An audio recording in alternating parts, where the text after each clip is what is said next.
What happened to the events leading up to the Predators movie? Well, in the comic books, a story is explained about Nolan and Royce. It starts off by taking place in Afghanistan, where a man named Drake leads a team of soldiers that are trying to eliminate a target. This team is unaware that a predator is nearby. They encounter some enemy forces in a small house, and a battle between both sides occurs. As one final enemy survivor tries to run at them with explosives strapped to its body, it blows up. After the explosion happens, the team is captured by at least one predator, and they are taken to the game preserve planet. As they account for everyone on the team, 2 of their men get killed by a predator right away. They run away to hide and try to assess what problem they are in.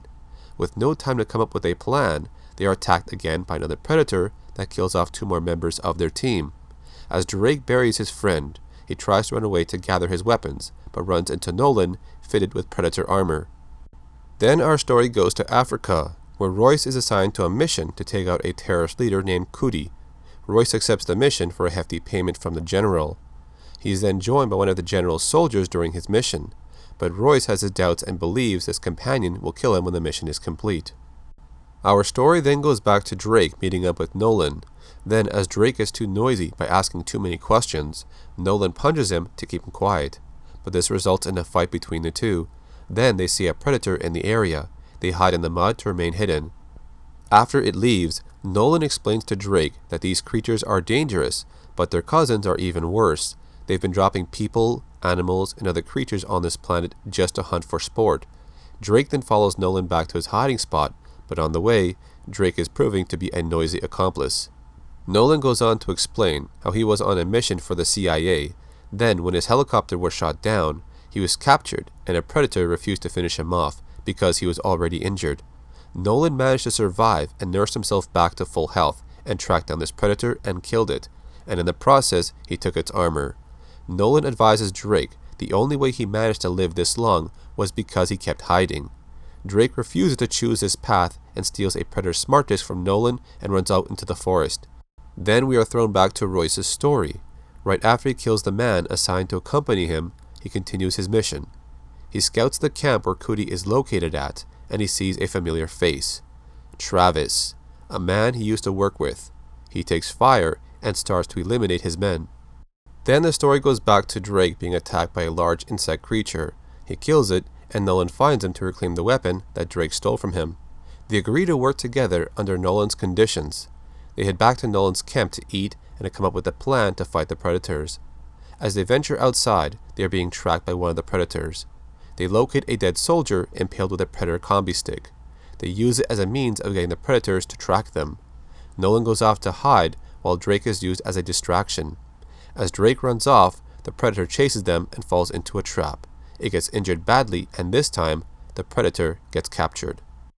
We then get taken back to Royce's part of the story.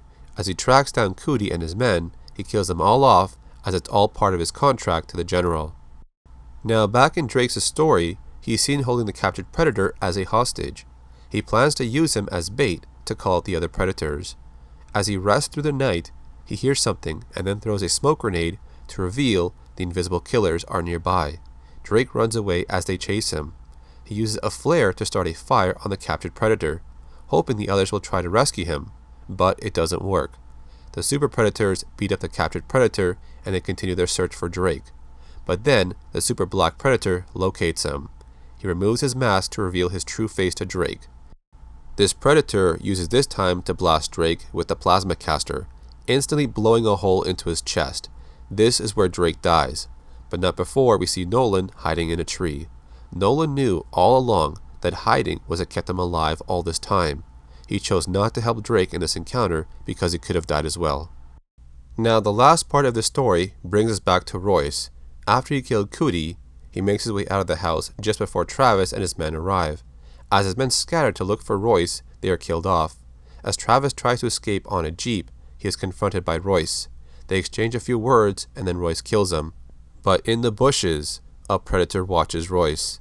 This is where Royce gets captured, and then he's dropped off on the game preserve planet. The rest of the story gets continued in the Predators movie. Now, after I saw the movie Predators, I also wondered how Nolan got a hold of that Predator equipment and what his story was. So what did you think about the story around Drake, Nolan, and Royce that led up to the events of the Predators movie? Did you like it? Did you think this should have been included in the film, or was it better to leave this out? Put your thoughts in the comment section. If you enjoyed this video, subscribe to see more content like this in the future. Thanks for watching. My name is Asaglow, and I'll see you in the next video.